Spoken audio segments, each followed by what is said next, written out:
j'appelle un SOS à toutes sortes d'organisations pour clarifier ce tragique événement.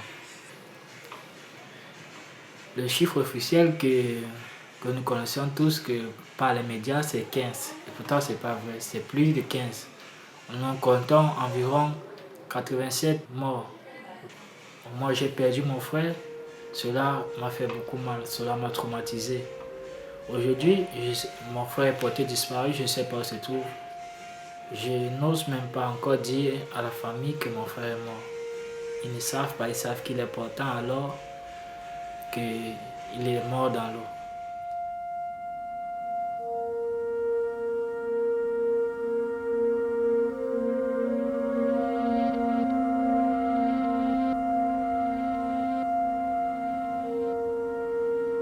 Qué barbaridad, es que esto es un sin cesar.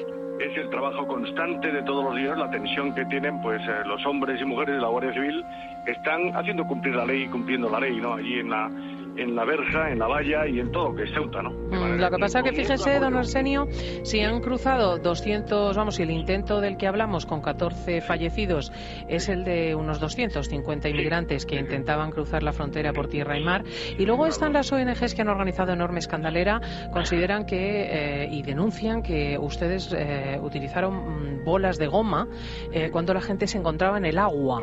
Eso es completamente falso, porque eso sería inhumano. Y yo no creo que haya ni un solo guardia civil que utilice como blanco a un ciudadano que está tratando de subsistir nadando como puede. No creo que haya ningún español que crea que la Guardia Civil, ningún guardia civil de España, fuera capaz de eso. Creo que es repugnante que pueda haber nadie que desde la distancia, ¿verdad?, que desde la distancia pueda hacer ese tipo de declaraciones. Don Arsenio Fernández de Mesa, es siempre un placer y un honor tener al director general de la Guardia Civil. Un saludo afectuoso. Muchísimas gracias a la cadena Copa, Cristina, y muchas gracias y buenos días. Adiós.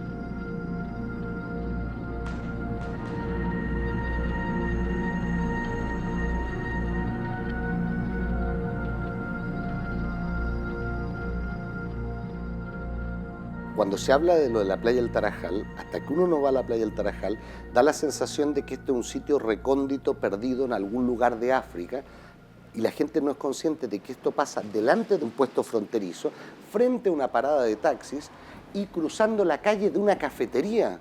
Es que estamos hablando de que esto pasa en pleno, no diría centro de Ceuta, pero en un sitio perfectamente transitado y habitado. Pues nada, esa mañana me encontraba yo en el puesto fronterizo, en la parada de taxi, como todas las mañanas lo suelo hacer, y esa mañana pues había un poquito más de meneo, Y bueno, nos dimos cuenta de que había muchas personas que miraban al mar. Entonces, unos compañeros y yo dejamos los taxis y fuimos a ver lo que había. Y eran, pues sí, una entrada de subsaharianos, que bueno, una entrada de subsaharianos que suele haber diariamente o menudo, vamos, suele entrar. Ya una vez que vinieron la Guardia Civil o la policía, vaya, ya se puso la cosa un poquillo más complicada. Se puso la cosa más complicada porque nos dimos cuenta de que, bueno, empezaron a lanzar, bueno, a disparar, no sé si era humo, pelotas, no lo sé exactamente.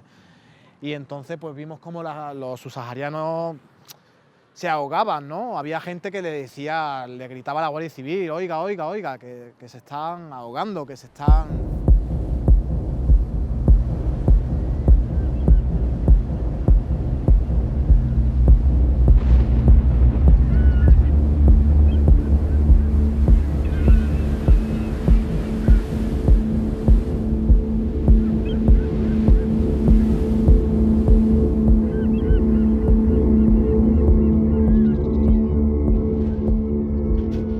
Llama diciéndome, Elena, los han matado, nos han disparado. Y yo le decía a Nabil, pero ¿qué te pasa? ¿Qué os han matado? ¿Qué pasa?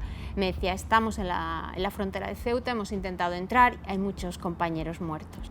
Empiezo a llamar a compañeros y al rato nos llama Desiré. Desiré estaba en la playa, estaba herido, había recibido un pelotazo en la cabeza y nos dice, Elena, nos han masacrado, estamos súper mal. Entonces, en ese momento empezamos a llamar a los medios, pero nadie nos creía. Entonces, aquella mañana, cuando recibimos el teletipo que simplemente daba salida a lo que decía la nota de prensa oficial de la policía. Nosotros, como siempre, no nos lo creímos y antes de publicarlo tal cual, como suelen hacer los grandes medios de comunicación, lo que hicimos fue tirar de nuestras fuentes que normalmente nos dan esa otra versión no oficial, esos testimonios sobre el terreno de lo que realmente estaba pasando. Y muy pronto nos dimos cuenta de que los testimonios sobre el terreno no sostenían la versión oficial, más bien eran muy diferentes, radicalmente diferentes.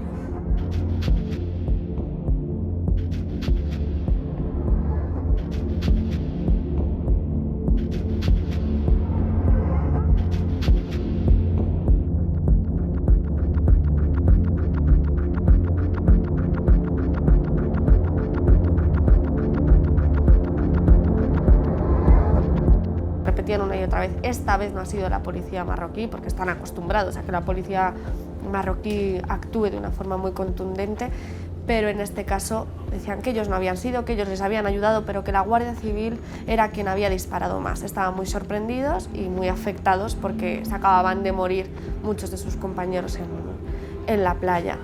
Les guardias ont tiré des balles en caoutchouc et des gaz lacrymogènes. Et ils ne tiraient pas au hasard. Oui, parce qu'ils tiraient, c'est vrai, ils tiraient dans le temps, mais avant de tirer, ils visaient nos bouées de sauvetage dans les vaisseaux.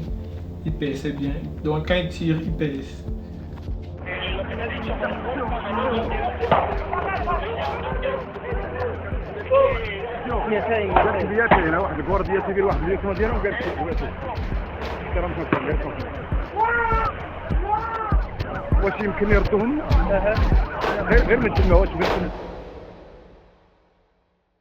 Está a punto de cumplirse una semana, quién lo diría cómo pasa el tiempo, ¿verdad?, desde la mayor tragedia migratoria registrada en nuestra ciudad en los últimos 10 años. Habíamos alcanzado el tétrico techo de 6 muertos en la frontera en el 21 de septiembre de 2005. Sin embargo, como saben, la semana pasada, pues todo aquello de lo que teníamos constancia casi se desbordaba.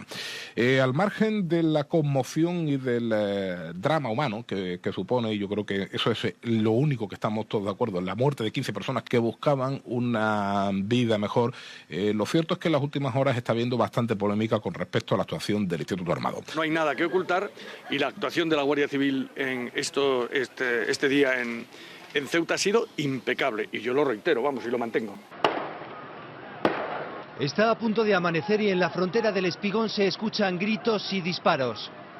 Y en esta imagen, mira dónde van 3, mira. Observamos cómo algunos inmigrantes están ya en aguas españolas, superada la avalancha, pero a punto de ser capturados por los agentes. Fue muy importante en aquel momento, ¿no? Que fue una persona de Ceuta que se encontraba en ese momento en el Tarajal y que grabó aquello, porque si no hubiera sido por ese testimonio y esa grabación, seguro que se seguiría defendiendo que el problema fue de los emigrantes y de Marruecos y no de España, como pasó en el 2005, cuando también intentaron pasar un grupo de emigrantes aquí en Ceuta el 29 de septiembre del 2005 y en Melilla anterior y posteriormente. Entonces hubo muertos y todas las responsabilidades se le cargaron a Marruecos, cuando realmente hubo también responsabilidades por parte de España.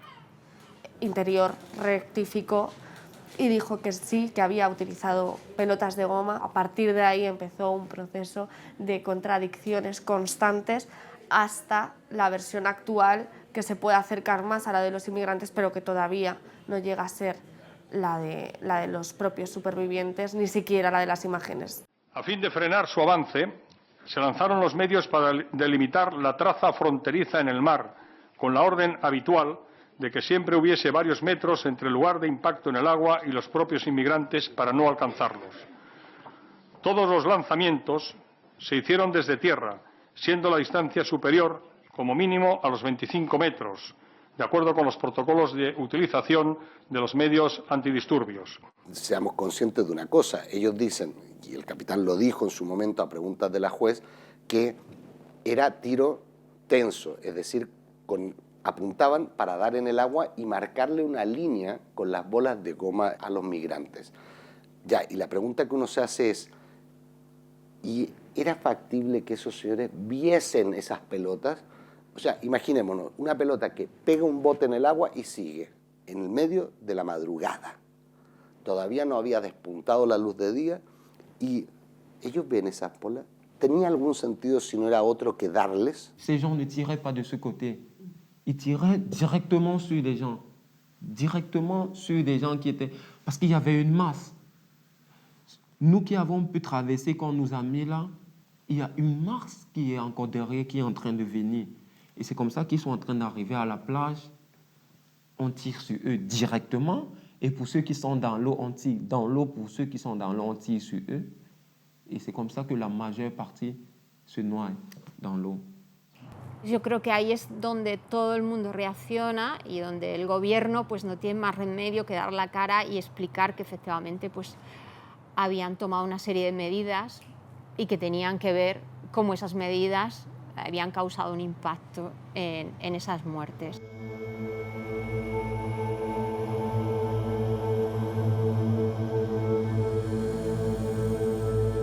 La Guardia Civil en ningún momento disparó contra esas personas pelotas de goma, que quede claro.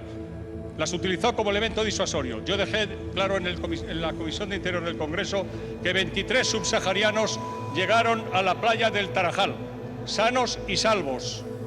¿Cree usted que si la Guardia Civil hubiera querido impedir que llegaran sanos y salvos no lo hubiera impedido? Esa es una calumnia que usted lanza sobre la Guardia Civil y desfigura los hechos absolutamente.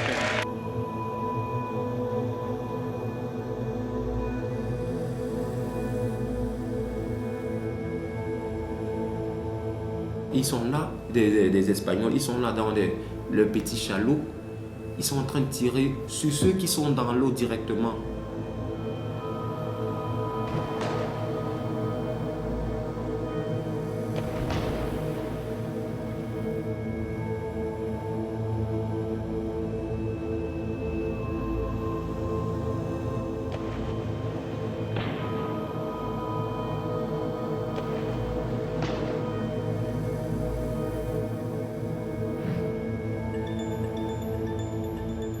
Il y a un nombre fou, on était 30, 40 pour la première vague, mais il y a des gens qui nous suivent directement derrière nous. Et là, on se met à tirer sur nous. Pour ceux qui ont la chance, les balles ne t'arrivent pas. Pour ceux qui ont la malchance, tu reçois la balle sur le corps et tu ne peux pas suivre. Généralement, ce sont des balles en caoutchouc qui lancent, ils tirent sur vous, ça vous étouffe dans la mer. Les bales de goma, les escopetes de bales de goma són armes molt potents. De fet, són armes de guerra. Està documentat a nivell internacional que s'han utilitzat a conflictes com Israel, Irlanda, Afganistan. I per fer-nos una mica una idea del potencial lesiu que tenen, les boles de cautxú surten a 200 metres per segon, és a dir, 720 quilòmetres per hora. Estem parlant d'un potencial que s'ha documentat amb casos de morts, de lesions realment greus, i per tant, tots els agents que manegen aquestes armes coneixen el potencial lesiu, és algo conegut, són armes molt antigues i que per tant hi ha tota una literatura mèdica, militar i civil, d'ús tant a nivell policial com a nivell militar.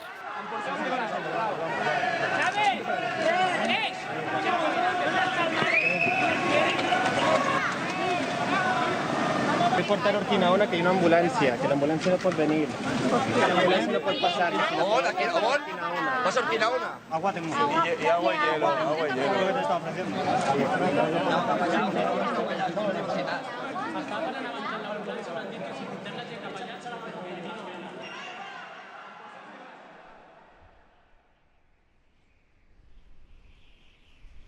Aquestes escopetes tenen, a més, una particularitat que les fa especialment perilloses, i és que aquí s'utilitzen com a arma de dispersió de masses, però com disparen a distàncies tan llargues, el fet de que una mínima desviació, per exemple, en la quantitat de pólvora en el cartutx, o una mínima desviació en el centre de gravetat del projectil de cautxú, fa que a llarga distància la trajectòria sigui completament erràtica, sigui molt difícil apuntar amb precisió. I fer precisions a nivell de metros és absolutament impossible amb aquest tipus d'armes.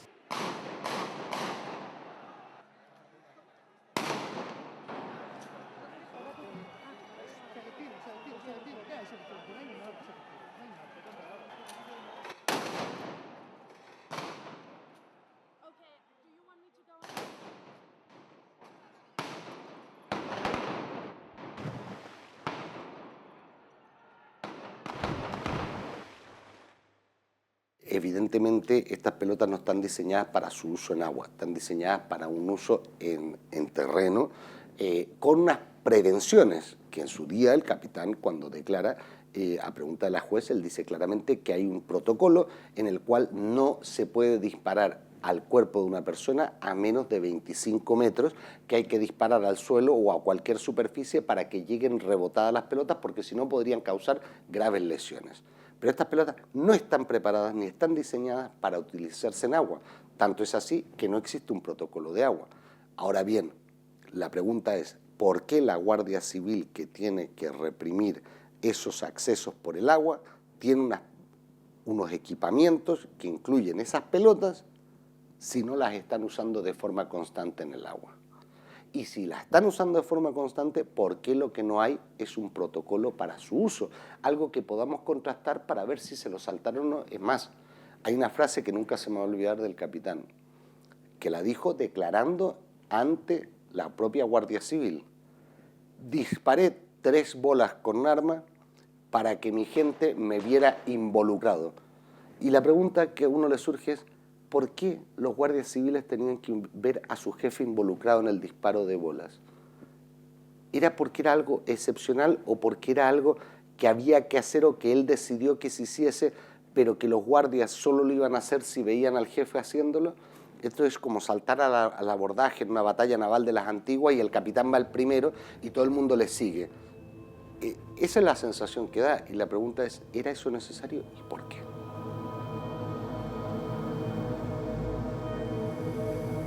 Sí que se consiguió una cosa, que es que se prohibió en una instrucción interna el uso de pelotas de goma para intentar repeler intentos de entrada en el agua, que era algo que antes tampoco se podía hacer porque no viene regulado en ninguna normativa, se contempla este caso, porque obviamente disparar pelotas de goma hacia personas que están nadando y que muchos no saben nadar es peligroso. Pero se consiguió que al menos se dijese esto no se puede volver a hacer. Sí que se puede hacer en tierra, sí que se puede, entonces, por lo menos crear un protocolo para que la Guardia Civil sepa qué puede hacer y qué no, que ellos mismos lo están solicitando, ellos mismos no saben qué hacer. No existe un protocolo como tal, o al menos como nosotros lo estamos demandando que haya, porque nosotros lo que estamos pretendiendo son unas normas muy claras, muy concisas, de cómo se tiene que actuar ante cada incidente que está ocurriendo. Porque las imágenes, los hechos se repiten día tras día, son personas que están subidas a la valla, son personas que intentan llegar a nado, son personas que de una manera masiva intentan acceder, es decir, está muy localizada el modus operandi o cómo se organizan ellos para intentar entrar. Con lo cual un protocolo de que avise cómo se tiene que actuar en cada caso sin duda ayudaría y que no sea la improvisación la que se adueñe de la situación. Coge el extintor, Ortiz, coge el extintor, váciaselo, el extintor atrás. Adentro, no, dentro hay una boya. Protocolo hay y es muy claro al respecto y en ese momento también lo había.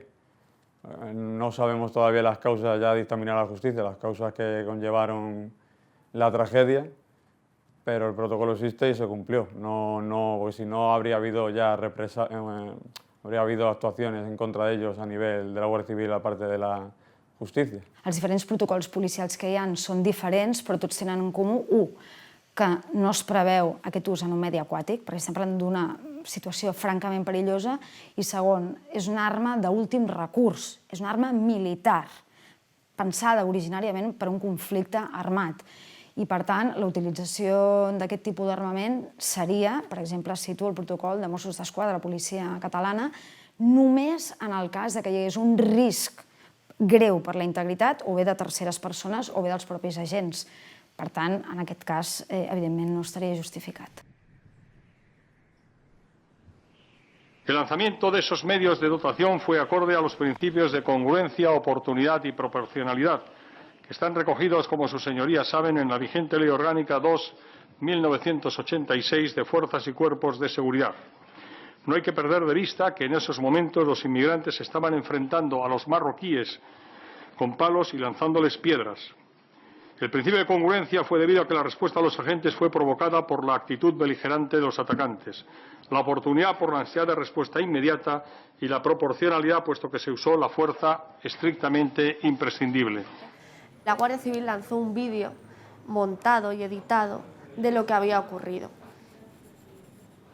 En este vídeo sobre todo se veía la llegada de estas personas, que es bastante impresionante porque eran muchos, su introducción en el agua, pero a partir de ahí se corta y de repente ya aparece unas imágenes en las que algunos de los inmigrantes están lanzando piedras. No se contextualiza, pero sí que se ve un cambio brutal de la noche y el día. Se ve que han pasado horas entre medias. Entonces nos damos cuenta, porque no hacía falta un análisis muy exhaustivo, de que lo que habían hecho era recortar el momento en el que realmente había ocurrido algo. Nos confirman que sí que está editado, aunque el ministro llegó a decir que no estaba editado. Y finalmente, días después, el Ministerio del Interior publica supuestamente todas las imágenes que tienen.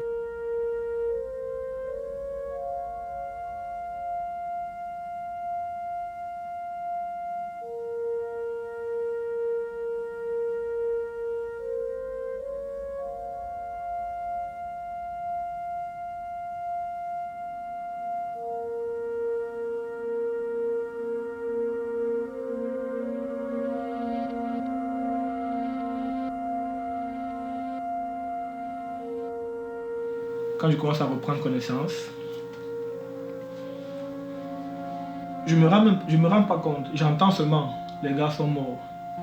J'entends juste, parce que jusqu'à ce moment-là, j'étais bouleversé. J'entends juste les gars sont morts. Et on commence à ramener les corps devant moi.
Sí que es verdad que en un momento sí que hubo como una niebla densa de humo, ¿no? Digamos, una niebla densa de humo, no sabíamos si eran botes de humo, supongo que eran botes de humo, pero la verdad que se veía poquito y eso, pienso yo que eso le daba mucho más miedo a la gente que estaba dentro del agua, daba mucho miedo, daba como, no sé, parecía un territorio de guerra.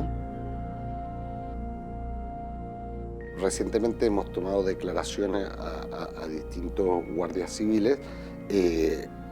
Concretamente en la segunda de las declaraciones sí declara uno de los guardias civiles que reconoce, a preguntas de la jueza, haber sido él el que lanzó el bote de humo. Pensamos que no solo se lanzó uno, sino que más botes de humo. En su momento el capitán dijo no tiene ningún sentido lanzar botes de humo porque en el momento que impactan el agua se hunden.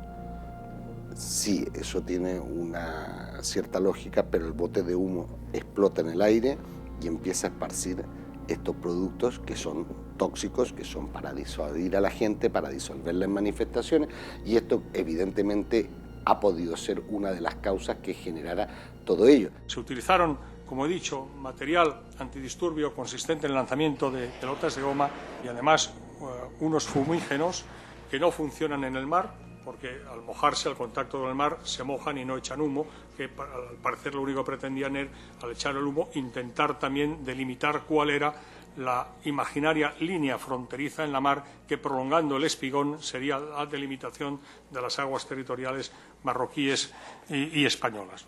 Evidentemente, nosotros también somos conscientes de lo que dice la autopsia, la gente se ahogó. Bien, ¿por qué se ahoga la gente?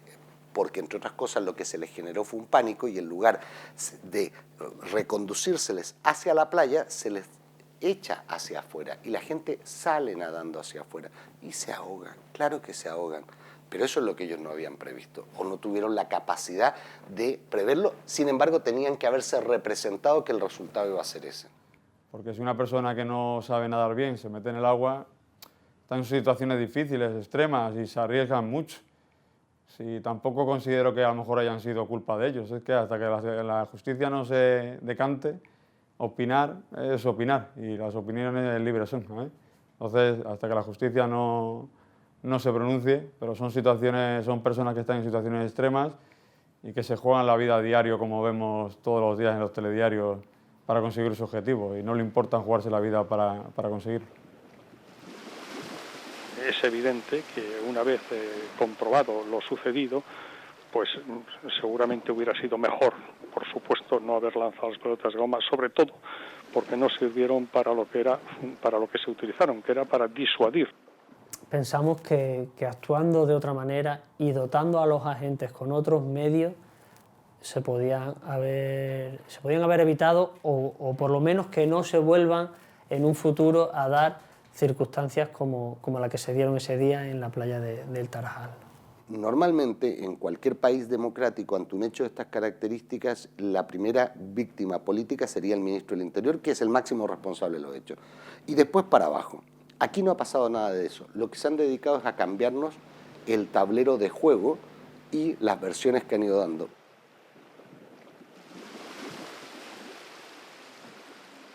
Unos meses antes, en septiembre, hubo un intento de entrada muy similar y no utilizaron pelotas de goma. Entraron 91 personas. Después hubo declaraciones desde delegación del gobierno diciendo que esto no podía ser, que este punto era muy sensible, que podían entrar. Es cierto que pueden incluso ir casi andando y cruzar si está la marea baja. ¿Qué ocurre?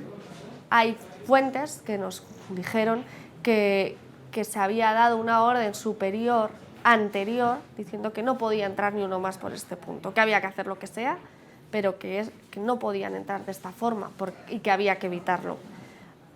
Parece que hubo algo entre medias de estos dos intentos que establecieron que tenían que ser más contundentes la Guardia Civil. No está confirmado.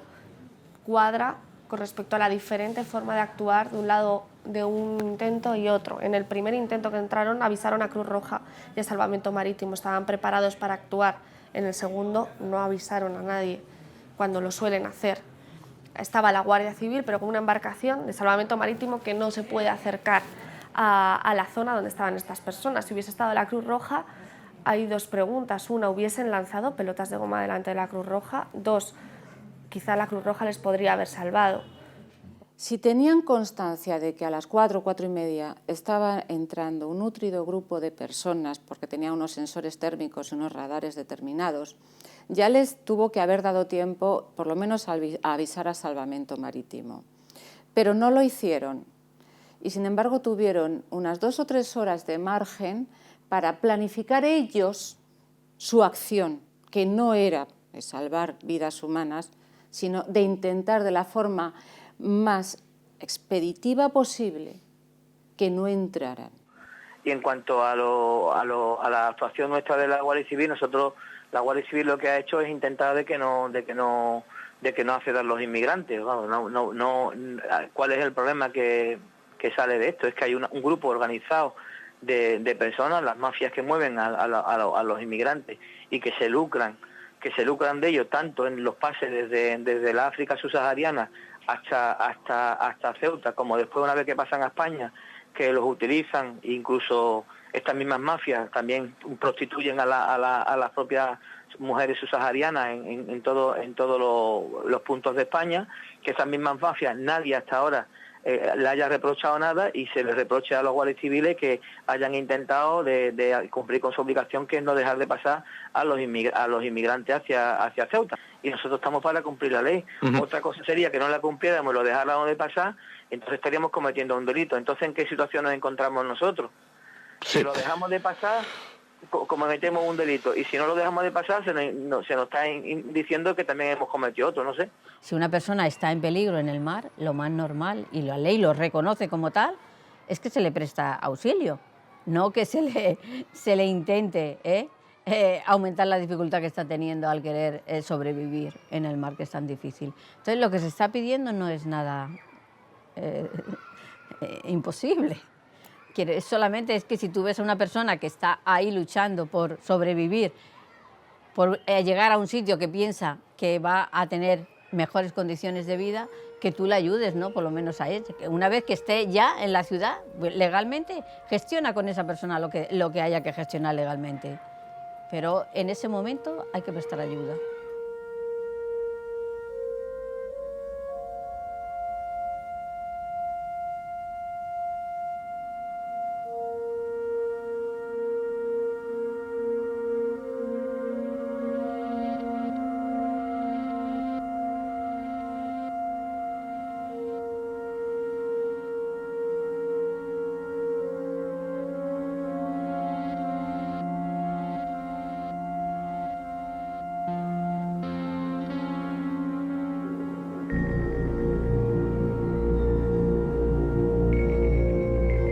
La frontera sur ha sido durante muchos años el lugar del no derecho. Ha sido el lugar donde el derecho se detenía justo a las puertas de la valla. Hasta tal punto es así que el Ministerio del Interior en el Congreso de los Diputados se atreve a decir, en febrero del 2014, que hay una zona del Estado español donde no se aplica la ley, porque se retrotrae la frontera. Hay una zona de la playa de Ceuta que es la frontera donde no se aplica la ley española. Esto evidencia muy bien cómo ese territorio de la frontera es el territorio del no derecho. Ese es un concepto operativo que, para cumplir el mandato legal, se efectúa en Ceuta y en Melilla, precisamente porque Ceuta y Melilla tienen unas características que no tienen ningún otro perímetro fronterizo. Y es evidente que esa singularidad, esa especificidad de Ceuta y Melilla debe ser tenida en cuenta a la hora de practicar operativamente, de desarrollar operativamente el cumplimiento de la legalidad. No se puede pretender aplicar la ley de la misma forma en Ceuta o en Melilla que en otros lugares que evidentemente no tienen nada que ver.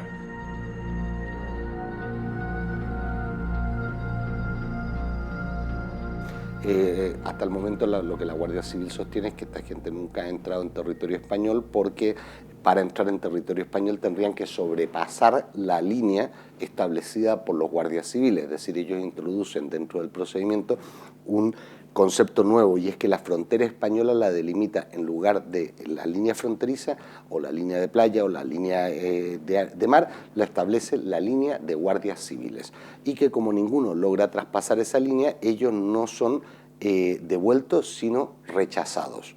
Y se maneja ese concepto, pero la verdad que las imágenes lo que reflejan es que hay gente que no solo logra entrar en territorio español, sino que esa gente es devuelta por la puerta que hay sobre el mismo espigón a territorio marroquí. Aquí no hay devolución en caliente, aquí lo que hay es un rechazo, que es completamente distinto.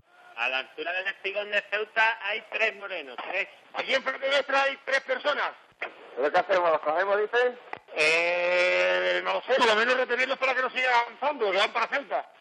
Nada, esto es ya imposible, han pasado por detrás nuestra y ya o los cogíamos o los dejamos pasar, no hay otra forma. No hay, por tanto, nada parecido a una devolución en caliente, insisto que sería irregular, sencillamente porque no hay entrada en territorio español. Fueron rechazados y se hicieron cargo de ellos las fuerzas marroquíes de las que habían escapado y que los estaban reclamando. Tous ceux qui ont pu rentrer, les premiers, la Guardia les a pris, les a ramenés du côté espagnol. Ils ont ouvert la petite porte là, ils ont poussé. It's astonishing to realize that this can happen, and it is very uncommon that it follows with a legal procedure against the people, against the police officers that have committed that kind of a pushback operation. Almost on the contrary, very often the order to actually exercise this kind of pushbacks is coming from above. And it's completely illegal, right? It's illegal against all international treaties that countries like Spain and Greece are signatory to. It's illegal according to the national law of these countries.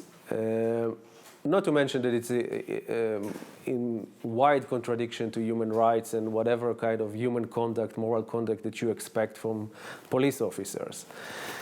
So that this happens, and then it's documented, and nothing happened, I think it has to throw into question that kind of a mentality, deeper mentality that is there and that Europe is engulfed in, and that is what I'm trying to get at. There is something much more profound and much deeper that is happening, that sets the condition of possibility for things like a pushback operation to happen.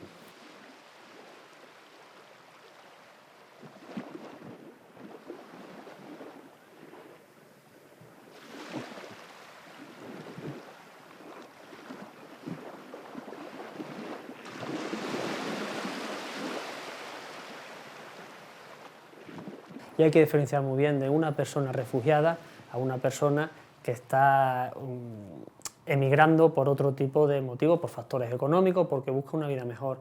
Un exiliado no, un exiliado huye de su país, él le gustaría quedarse en su país, pero un conflicto bélico no se lo permite, un conflicto bélico por motivos de religión, de raza, de presión social, y le obligan a ir huyendo porque teme por su vida. Y hay que diferenciar esto muy bien, porque el intento, la forma de entrar en otro país son diferentes. Y es cierto que en los últimos meses desde la Guardia Civil hemos notado una mayor presión migratoria procedente precisamente de este país Siria a consecuencia del conflicto bélico que están sufriendo. Nos preocupa que se identifique el refugio con personas sirias porque por supuesto que hay una guerra en Siria y por supuesto que hay que atender de un modo humanitario y conceder el estatuto de refugiado a los sirios. Pero es que África está llena de conflictos olvidados.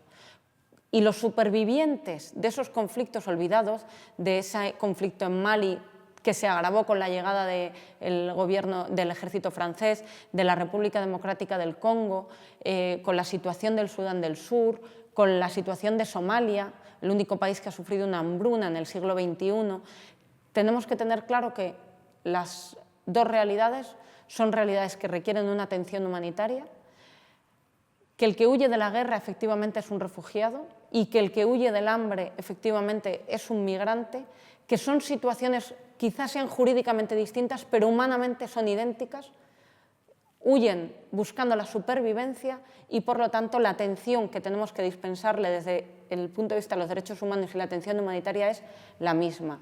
Y eso es algo que en la frontera sur no estamos haciendo. Muchas veces el debate como se centra en este sentido caritativo del dejar entrar a la gente, ¿no?, que están viniendo para trabajar, para mejorar su vida, están viniendo porque están escapando, muchas veces olvida todo lo que genera la libertad de circulación, ¿no? Y por ejemplo, los ciudadanos europeos, blancos europeos que tienen libertad de circulación no solamente en la Unión Europea, sino a nivel global, esa libertad le genera toda una economía a la cual las personas racializadas o las personas provenientes de los países del sur no tienen acceso, ¿no? Y ese tendría que ser uno de los puntos del debate, ¿no?, que es el poder acceder a la economía que genera la movilidad, tanto para ir a trabajar durante 2 años y después regresarte a tu casa, como para ir a ofrecer tus productos en otras zonas, como para que si durante un tiempo hay una situación pues, de urgencia en tu casa, tú te puedas mover para otro lugar, o porque si te da la gana de moverte. My job is to coordinate forced returns of individuals irregularly staying in the European Union to their countries of origin.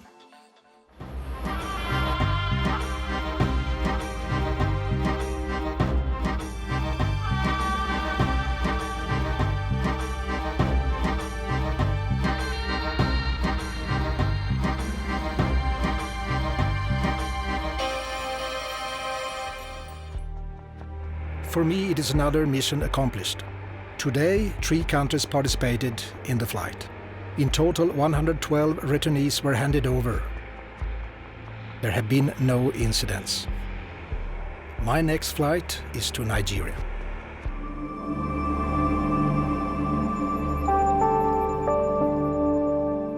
Cuando empezaron a llegar las personas que ellos consideran refugiados, ¿no?, y se empezó a hablar de refugiados, el argumento fue para que podamos nosotros acoger, aparte con ese término, a estas personas que sí se lo merecen porque están escapando de una guerra, necesitamos deportar de manera forzada a toda aquella persona que nosotros consideramos no legítima, o sea, personas migrantes ilegalizadas, de vivir en o de estar en este territorio, ¿no? Entonces empieza todo el discurso, que de hecho sale en gran medida de Leggeri, el director de Frontex, y después es replicado por la Comisión Europea varias veces, de decir que para poder recibir a esos refugiados necesitamos hacer deportaciones forzadas, ¿no? Y es en lo que está trabajando ahorita la Comisión Europea, de hecho, ¿no? Y por ese lado, ¿cuál es el problema que pasa con esto? Que hay una normalización del sistema de control migratorio y otra vez se apela a la caridad europea, a la superioridad de los sujetos europeos y a que ese sujeto europeo tenga derecho a decidir por sobre las personas migrantes, refugiadas, y él decidir si entran o no. No la persona migrante o refugiada si entra o no a la Unión Europea, sino es el ciudadano europeo al que se le da el poder mediante este discurso de decidir si la persona refugiada entra o no a la Unión Europea.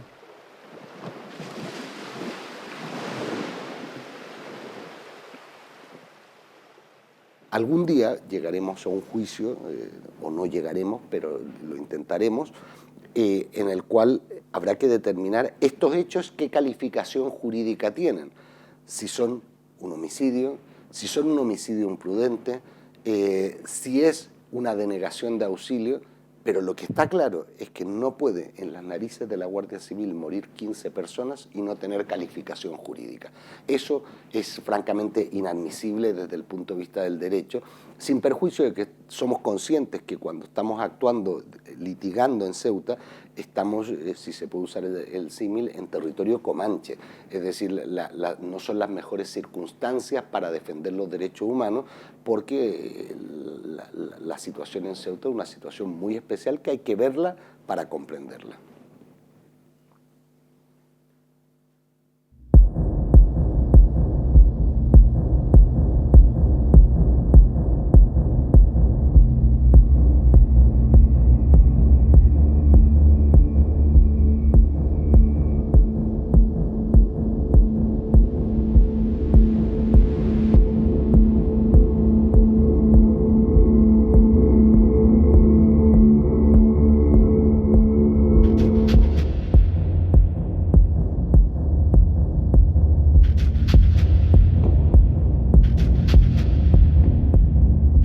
Ceuta es una ciudad muy cerrada, donde realmente la mayoría de la población es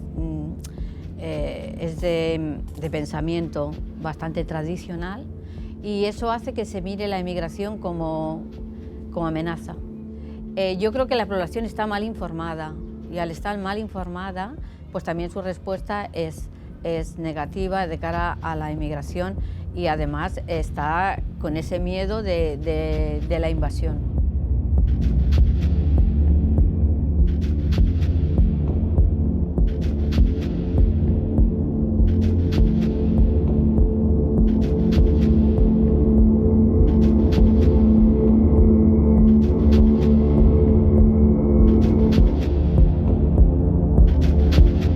Se debe sobre todo a las reivindicaciones marroquíes también.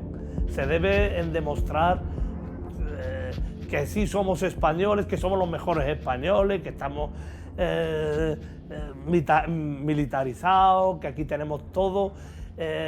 Bueno, es la seña de identidad del Partido Popular. Yo creo que cuando no esté el PP, supongo que no habrá tantas banderas, porque aquí no hay que demostrarle a nadie que seamos o no españoles, ya lo somos. No tenemos que demostrarle a nadie lo que somos. Nosotros entendemos que la sociedad de Ceuta y la sociedad de Melilla, bueno, pues es una sociedad que vive esa realidad fronteriza en el día a día, por lo tanto no se puede juzgar desde aquí la realidad que vive la sociedad ceutí y la sociedad melillense. Lo que sí que entendemos es que es un hándicap a la hora de instruir el procedimiento, es que lógicamente la sociedad ceutí está tremendamente agradecida a la Guardia Civil por el trabajo que hace en el día a día en Ceuta. Por lo tanto, someter a cuestionamiento el trabajo de la Guardia Civil en Ceuta, digamos que es lógico porque en el imaginario colectivo de la sociedad ceutí la Guardia Civil es una institución muy prestigiosa. Por lo tanto, someter eso a revisión, a contradicción o a evaluación se vive como un ataque, cuando no es en absoluto lo que se pretende. Hay muchas imágenes en televisión de guardias ayudando a gente que no conoce, dándole hasta su ropa, su comida, su agua, Y yo creo que la gente ve eso. Y como se puede observar, llevamos muchos años que sí somos los más valorados dentro de las instituciones que hay en España. Entonces yo creo que la ciudadanía ve que nosotros nos esforzamos lo máximo posible por cumplir nuestra misión. Salvo que se demuestre lo contrario, las 15 personas que fallecieron, desgraciadamente, esas personas fallecieron en aguas marroquíes.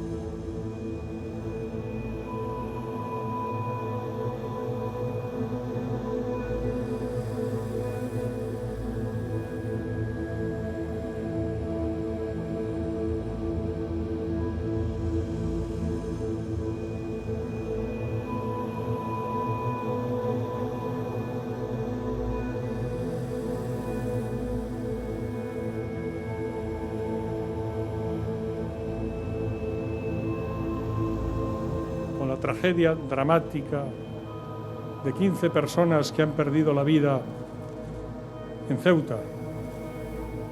Perdón, formalmente ha sido en Marruecos, en aguas marroquíes.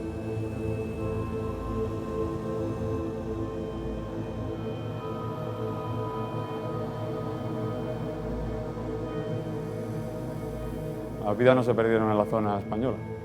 Por lo que se sabe del sumario, fueron en zona marroquí. Entonces, en principio, nosotros actuamos dentro de nuestra demarcación.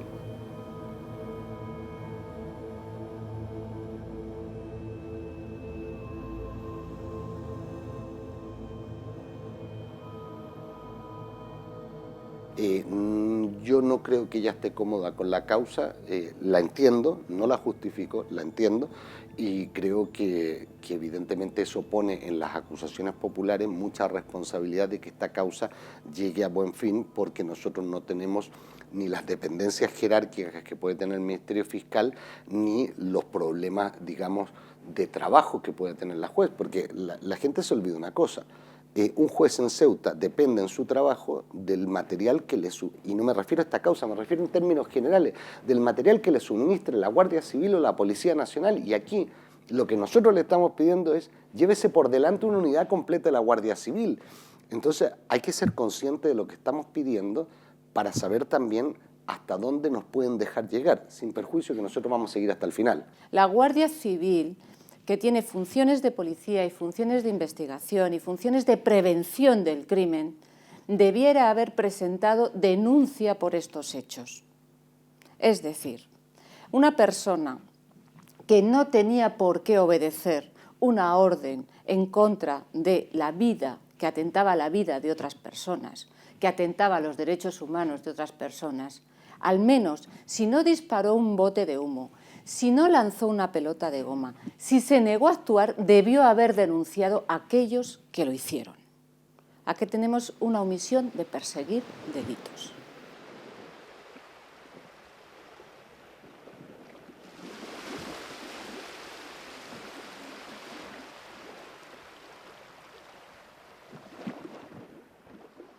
La gente, las personas, los compañeros, los guardias civiles que se encuentran en la frontera cumplen órdenes, y más la Guardia Civil, que es un cuerpo de naturaleza militar con un régimen muy estricto, donde las órdenes van de arriba a abajo y no tienen posibilidad de discutir. El Guardia Civil entra en su turno de trabajo y intenta que su turno de trabajo pues termine con la mayor normalidad posible. Se enfrenta a cosas que, por supuesto, que se las lleva a su casa, que es un ciudadano más, que tiene sentimientos y que no se encuentra del todo conforme con lo que tiene que hacer, pero que no le queda más remedio que acatar la ley, porque hay que dejarlo bien claro que todo lo que allí ocurre és legal. La normativa de la Guàrdia Civil sí que preveu la utilització de material antiavalot en la protecció de les fronteres, hi ha una ordre específica en aquest sentit. Ara bé, que hi hagi aquesta possibilitat no vol dir que s'estigui obligat a utilitzar-la. Evidentment, en el rerefons hi ha dues qüestions que són bàsiques. Una, qui exerceix el comandament té l'obligació de donar ordres que respectin els drets fonamentals i la legalitat internacional. Té inclús l'obligació, perquè està expressament previst a nivell legal per la Guàrdia Civil, de si hi ha un canvi de situació o el transcurs dels esdeveniments fa preveure que aquell ordre sigui contraproduent, té l'obligació de rectificar. Per altra banda, els agents concrets que estan sota aquest comandament tenen una previsió legal específica en el sentit de que quan es doni un ordre que contravingui la legalitat, que no respecti els drets o que sigui per sentit comú absolutament contraproduent, tenen la possibilitat i tenen cobertura legal per no obeir aquest ordre.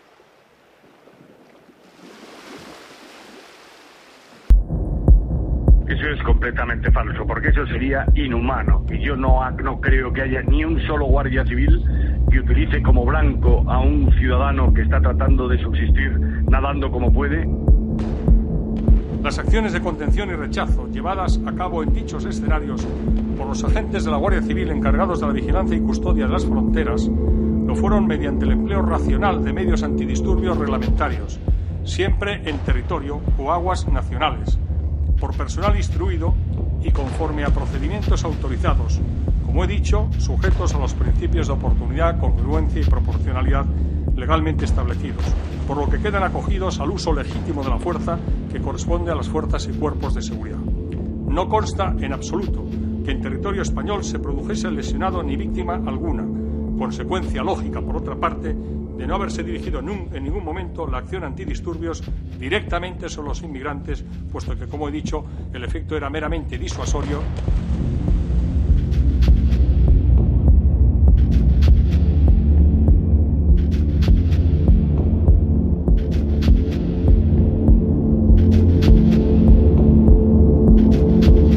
Nosotros cuando nos planteamos este litigio desde el punto de vista del observatorio lo planteamos como un litigio estratégico. ¿Qué quiere decir un litigio estratégico? Es que litigando estratégicamente en un punto determinado se logra conseguir unas determinadas consecuencias en términos generales.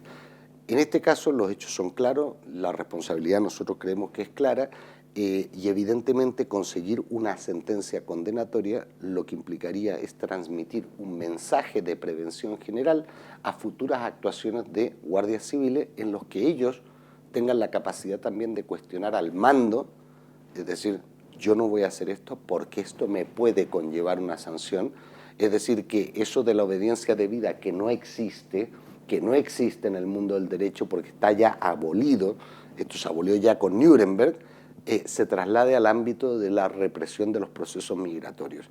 Cuando sean conscientes los guardias civiles en terreno que de sus acciones se les puede exigir responsabilidad, seguramente el procedimiento o el trato a los migrantes va a cambiar de forma brutal.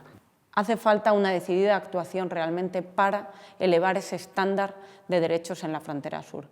Por eso mismo emprendemos, digamos, distintos tipos de litigio. El procedimiento penal es solo uno de ellos, es decir, entendemos que hay que exigir responsabilidad personal cuando existe. También se han iniciado actuaciones en la línea de someter a control de legalidad estos instrumentos de política, este protocolo, estas normas, y se han iniciado procedimientos en el ámbito de lo contencioso administrativo para someter a revisión de legalidad estas normas. Y para nosotros, desde Coordinadora de Barrios, creemos que el anuncio y la denuncia tienen que ir siempre de la mano. Nosotros denunciamos lo que está ocurriendo, pero también tenemos la, digamos, obligación o ese imperativo moral de atender la realidad de las personas que son víctimas de esos derechos. Por eso nos parece muy importante también el acompañamiento personal a las víctimas y el acompañamiento personal a los familiares de las víctimas.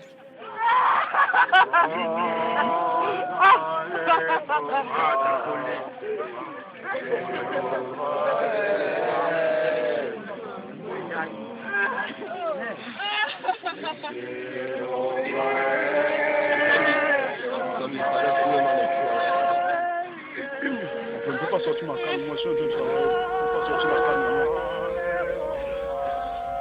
Tu as le téléphone, après tu me cherches, je vais te renvoyer ça dans ton téléphone. Les gars,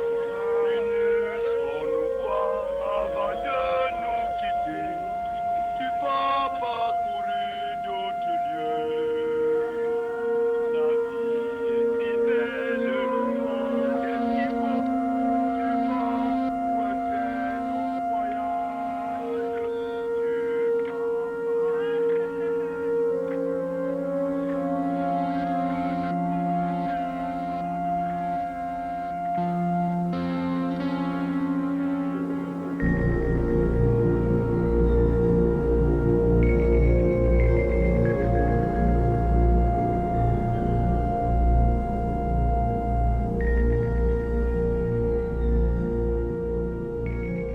En relación a la campaña orquestada tanto por el subdelegado de Gobierno en Ceuta como por el ministro del Interior desde la península, solo cabe decir la siguiente idea.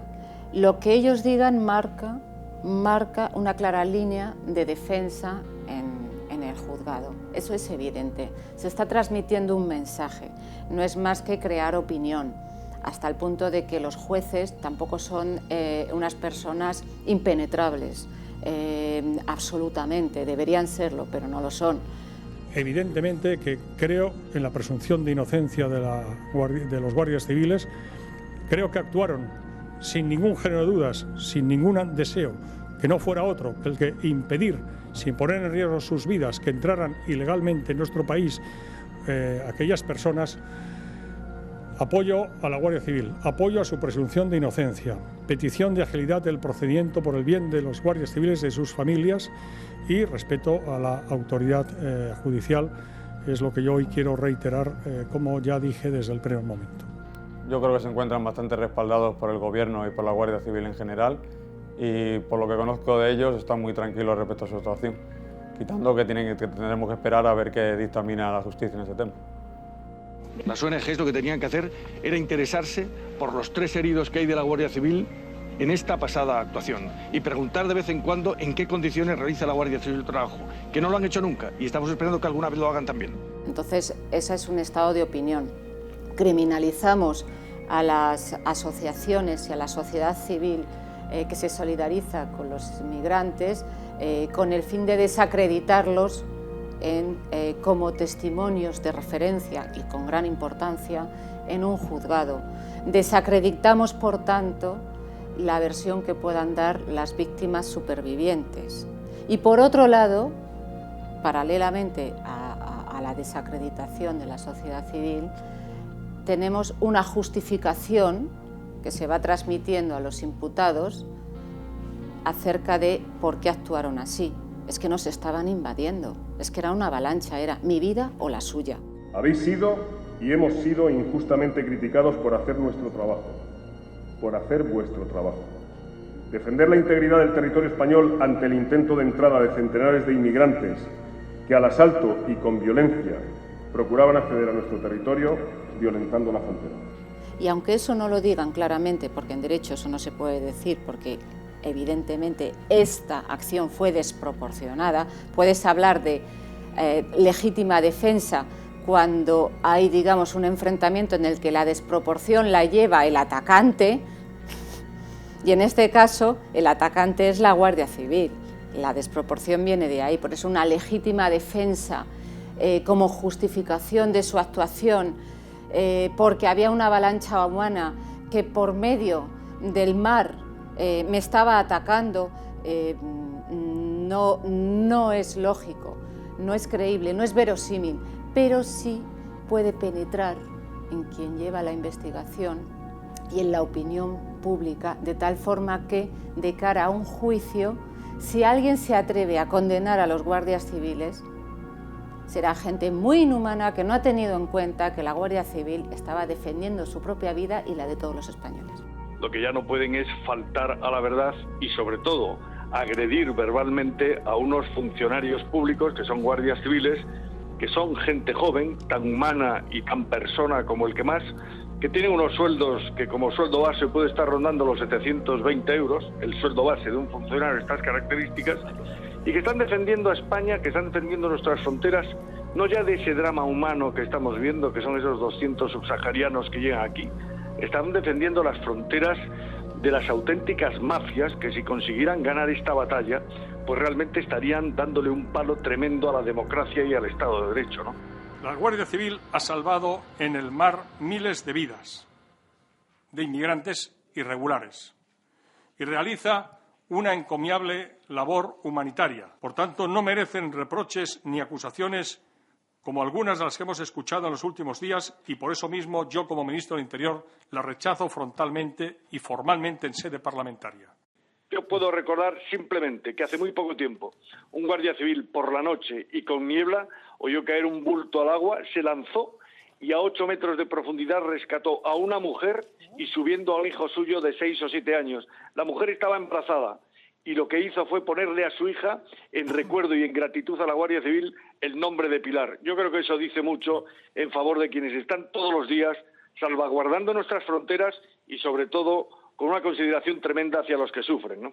Y ahora les ruego que se pongan en pie para realizar una proclama conmigo. ¡Viva la Guardia Civil! ¡Viva! ¡Viva España! ¡Viva! ¡Viva el rey! ¡Viva!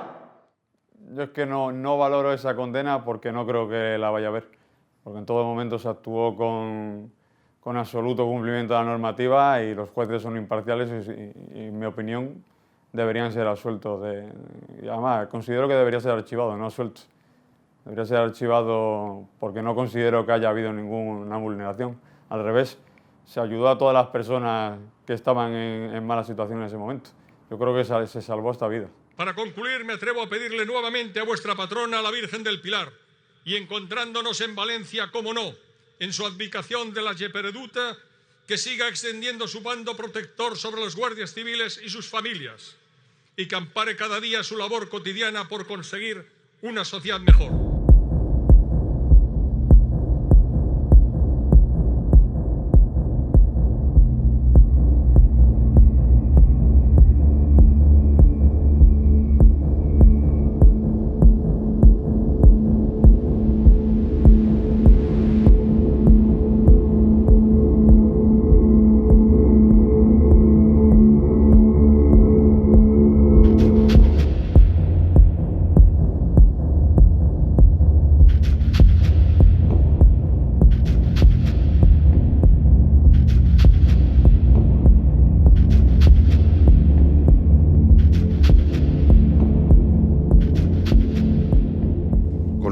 Absoluto a la justicia que hay que tener y que siempre vamos a tener, sí que nos alegramos profundamente del archivo de esta causa.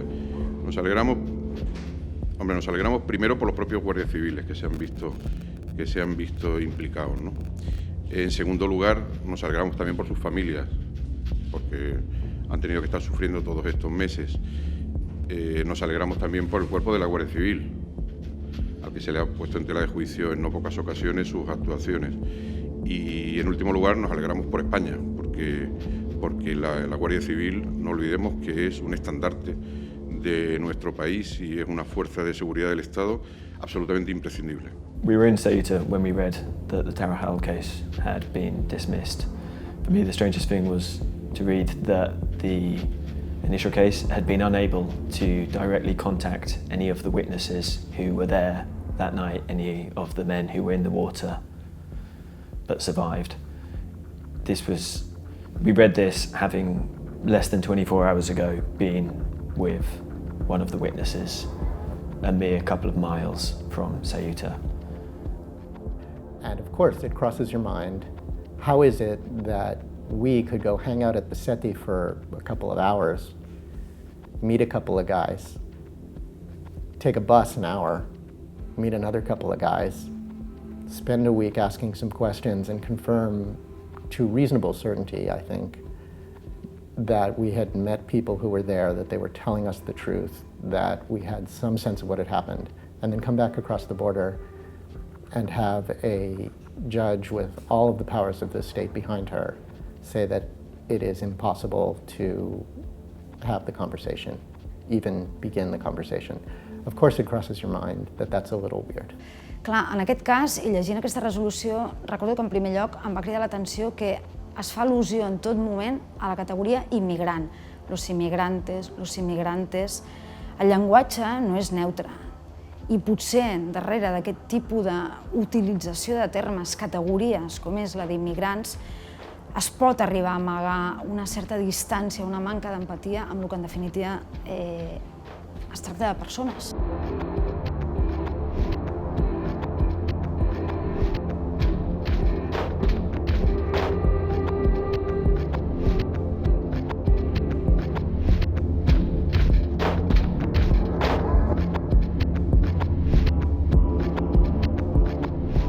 La jutgessa és partidària de no atribuir responsabilitats als agents, però em sembla particularment greu que la jutgessa explícita i textualment carregui la responsabilitat d'aquestes lesions o fins i tot d'aquest resultat de mort a les persones migrades que estaven intentant accedir a territori espanyol. Sens dubte, si aquestes persones haguessin sapigut que travessar o quedar-se en aquella situació suposava un risc de mort, haguessin rectificat i no se'ls va donar la possibilitat de fer-ho. Era impensable que s'arribés a aquest resultat. I per tant, i sobretot, després d'haver-hi un resultat letal, em sembla especialment sagnant que s'arribi a fer afirmacions d'aquestes característiques. Estem parlant de vides y de seres humanos. Y más allá de ese punto, no creo que sea conveniente ni necesario sugerir cualquier otra actuación. Desde luego cada uno es libre de pensar o de sugerir lo que crea procedente, pero desde luego desde el punto de vista del Gobierno este tema se ha terminado.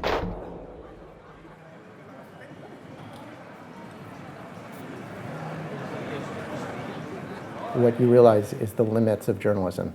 Only a judge or a law enforcement body with the legal power and responsibility to investigate can actually find out what happened. I can't.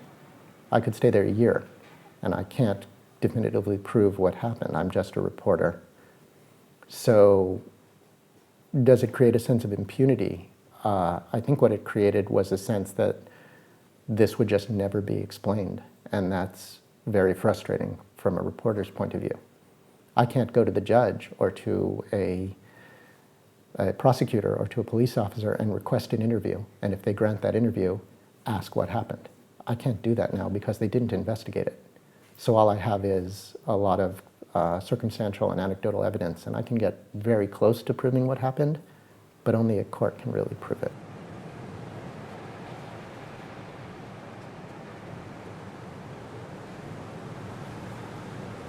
Davant d'aquesta comesa policial sempre s'ha de tenir en compte una premissa bàsica, és a dir, el mal que jo pretenc evitar és superior al mal que jo causaré emprant de determinada manera o interpretant de determinada manera l'ordre policial que m'ha estat donada o la missió que tinc policial en aquest cas concret. Evidentment, això és una cosa que ens afecta als drets de tota la ciutadania, sigui en una frontera, sigui en un carrer, sigui en una presó, sigui en un centre d'atenció de menors, és, d'alguna manera, sintetitzar un esquema de valors que en aquesta resolució es plasma d'una manera claríssima. Jo crec que aquí també és rellevant reivindicar quelcom que en totes les actuacions policials s'ha de tenir en compte. I és que la policia, a la que interactua amb algú, esdevé garant de la indemnitat, no només dels drets, de la dignitat, sinó de la indemnitat física d'aquesta persona. Els agents tenen l'obligació estatal i reconeguda a nivell internacional d'actuar preservant la indemnitat d'aquestes persones. Si aquesta resolució esdevé ferma, genera un precedent d'impunitat gravíssim, que en aquest cas es focalitza o es projecta en la defensa de la frontera, però que es pot extrapolar a qualsevol actuació policial en qualsevol situació, i això és francament perillós. Como le he dicho antes, si hay ONGs que consideran que se vulneran los derechos humanos en Ceuta y Melilla, tiene la justicia para acudir a ella, y como antes he comentado, no hay ninguna condena a ningún guardia, ni policía, ni ningún otro miembro del Estado sobre este tema. Si no hay ninguna condena, yo entiendo que estamos en un Estado de Derecho, es que no ha ocurrido. Las muertes de Ceuta es como el caso más patente de que si no somos capaces de depurar responsabilidades con esto, demostraremos como sociedad que estamos despreciando absolutamente lo que sucede en la frontera y que eso no nos importa la frontera en términos de seguridad, no de derechos humanos. Si damos por bueno que 15 personas se puedan ahogar, al menos, en nuestra frontera, en mitad de uso de material antidisturbios, y que no merece una investigación para conocer los detalles de eso y depurar las responsabilidades de eso, estamos mandando una señal muy clara de gestión de fronteras. Una señal que, por cierto, nos copian de fuera, porque luego viene Hungría y hace exactamente lo mismo que nosotros estamos haciendo aquí, inspirados en España, porque en España no pasa nada. Entonces, ¿qué va a pasar en Hungría? Tienen el precedente español para hacer lo mismo allí, porque están haciendo lo mismo que nosotros hemos hecho aquí.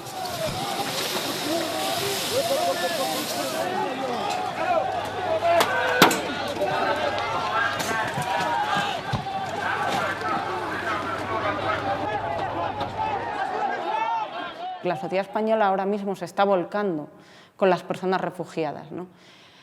Algo que tenemos que conocer es que lo que está pasando en la frontera este de Europa en el año 2015 es lo mismo que pasó en la frontera sur de España en el año 2014, con la única diferencia de que ahora son sirios de clase media quienes migran y antes eran subsaharianos. Esa es la única diferencia de lo que está pasando entre la frontera este de Europa en el año 2015 y la frontera sur.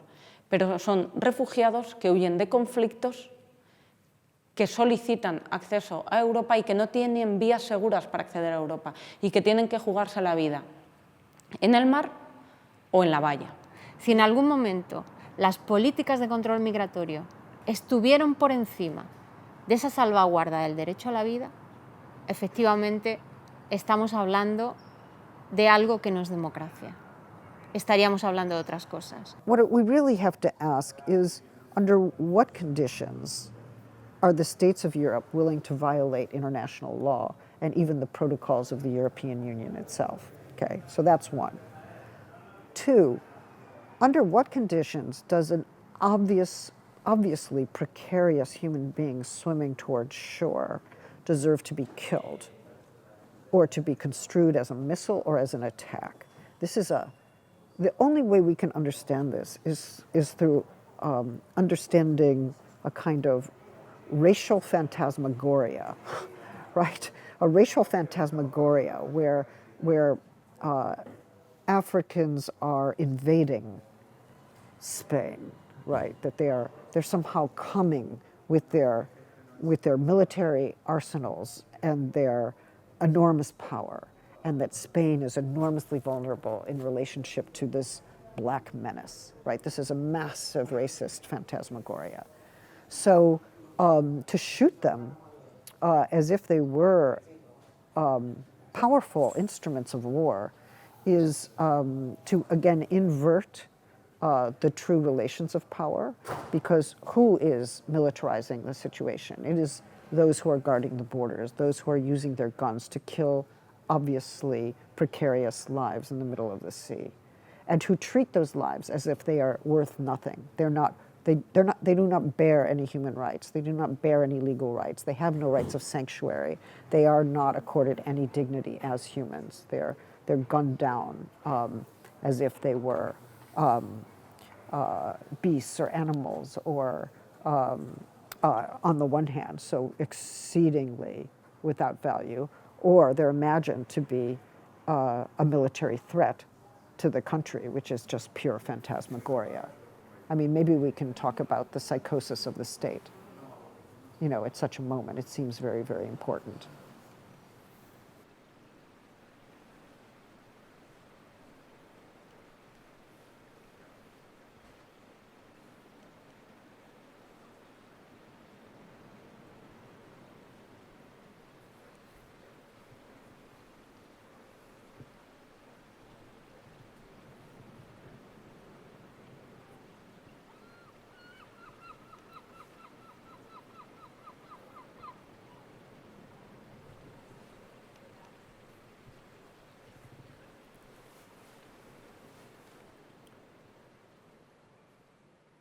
So because the welfare state is being rolling back its benefits already for many years, because neoliberal policies are making the labor market less and less attractive to the national population, there is this growing insatisfaction of autochthonous people with the conduct, with politics, with the conduct of the state.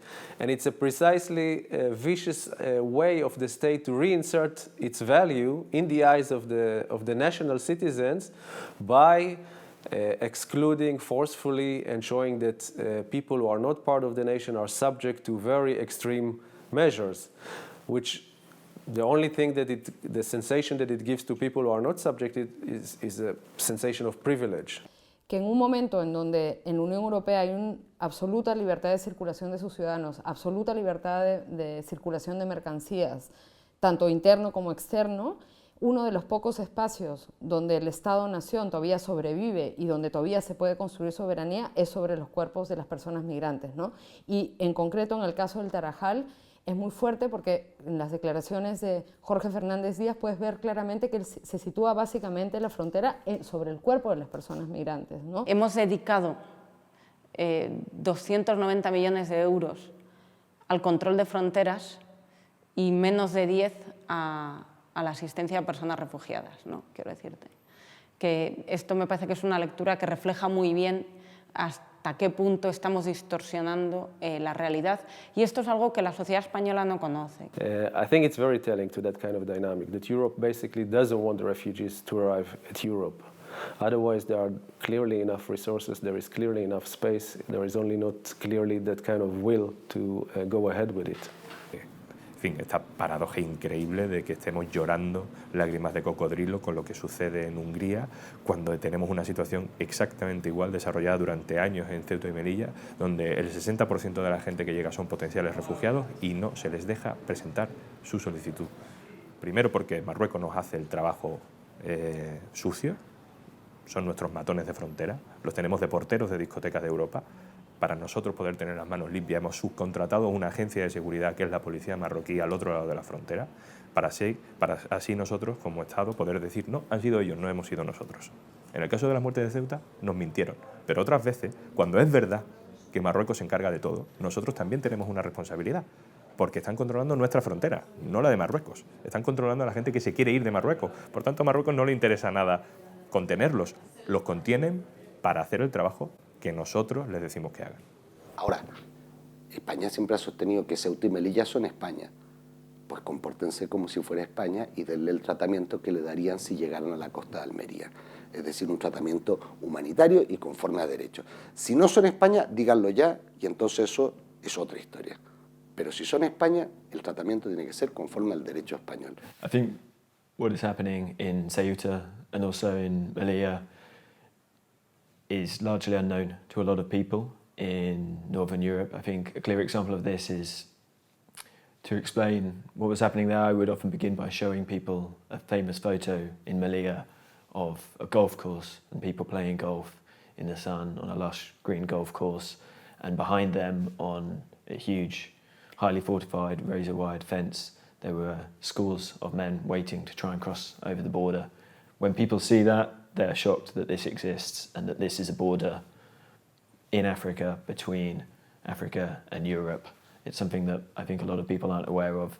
And I think if people were to see these images and other things that we saw when we were down there, then they would realise that this is an important discussion that people need to look at. They need to look at Ceuta and Melilla as an example of border policing, and we need to ask ourselves whether that's something that we want to see replicated in other countries now in Central and Eastern Europe as they try and repel refugees from entering Europe.